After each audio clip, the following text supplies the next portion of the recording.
Deer Bangladesh football federation, হ্যাডাম থাকলে, সাহস থাকলে ফুটবল প্রেমী এই ছেলেগুলোর সাথে সামনাসামনি এসে কথা বলেন। পুলিশ ডেকে কাপুরুষের মতো আড়ালে লুকিয়ে থাকবেন না। এই ছেলেগুলো বাফুফে ভবনের কোনো ডাকাতি করতে যায় নাই। ওনারা গেছে দেশের ফুটবলের অধিকার আদায়ের জন্য। বছরের পর বছর ধরে চলা অন্যায়ের বিরুদ্ধে এক শান্তিপূর্ণ আন্দোলনে আজ বাফুফে ভবনের সামনে ফুটবলের এই চরম দুর্দিনে বিরুদ্ধে গর্জে উঠেছিল দেশের সাধারণ ফুটবল ভক্তরা। হ্যাঁ, যাদের বুক ভরা ভালোবাসা আর আবেগকে পুঁজি করে আপনারা বছরের পর বছর এসি রুমে বসে পকেট ভারী করেছেন, সেই জনতা আজ আপনাদের দরজায় এসে কড়া নেড়েছে। প্রতিবারের মতো এবারও বাফুফে কর্তৃপক্ষ তাদের চিরচেনা রূপ দেখালো।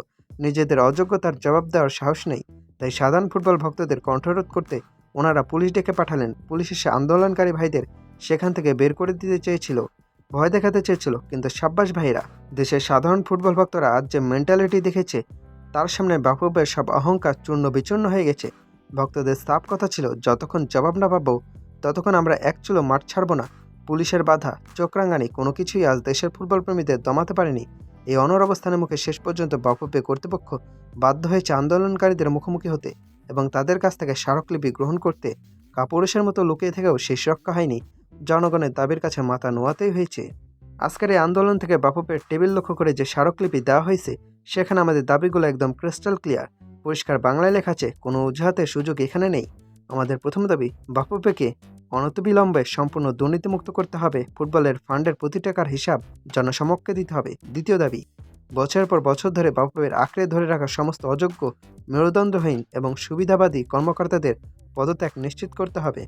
তৃতীয় দাবি, কাগজে কলমে বা এসি রুমে বসে নামমাত্র উন্নয়ন নয়, তৃণমূল ফুটবলের বাস্তব এবং দৃশ্যমান পরিবর্তন করতে হবে। ঢাকার বাইরে ফুটবলকে নিয়ে যেতে হবে। এবং চতুর্থ দাবি, দেশের ফুটবল ও কোটি মানুষের আবেগ নিয়ে আর কোনো টালবাহানা বা নোংরা রাজনীতি সহ্য করা হবে না। বাফুফেকে পরিষ্কার ভাষায় জানিয়ে দিতে চাই, আজ কেবল স্মারকলিপি দেওয়া হয়েছে, কিন্তু এটাই শেষ নয়। এটা তো কেবল ট্রেলার, মেন পিকচার এখনও বাকি আছে।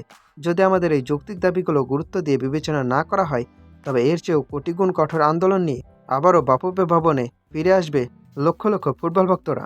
ফুটবলপ্রেমী ভাইদের এই ঐতিহাসিক লড়াইয়ের প্রতি আমাদের পূর্ণ সমর্থন রয়েছে। এই আন্দোলন চলবে, থমকে যাবে না, যতক্ষণ না বাফুফের ভেতরের ওই পচা সিন্ডিকেট পুরোপুরি উপড়ে ফেলা হচ্ছে। আপনাদের সবার প্রতি আকুল আহ্বান, আপনারা যে যেখানে আছেন, যেভাবে পারেন এই আন্দোলনকারী ভাইদের পাশে থাকুন, এদের সাপোর্ট করুন, কারণ এরা নিজেদের স্বার্থে লড়ছে না, এরা লড়ছে আপনার আমাদের সবার। প্রিয় বাংলাদেশের ফুটবলকে বাঁচানোর জন্য বাফুফে কর্তাদের উদ্দেশ্যে শেষবারের মতো বলছি, তাদেরকে সম্মান দিয়ে পুরুষের মতো সামনাসামনি টেবিলে বসে তাদের কথা শুনুন।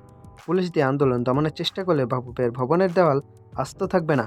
ফুটবল জনতা জেগে উঠেছে, এবার আর পার পাওয়া যাবে না। যতক্ষণ শ্বাস ততক্ষণ ফুটবল। এই সিন্ডিকেট ভাঙবেই, ফুটবলের জয় হবেই।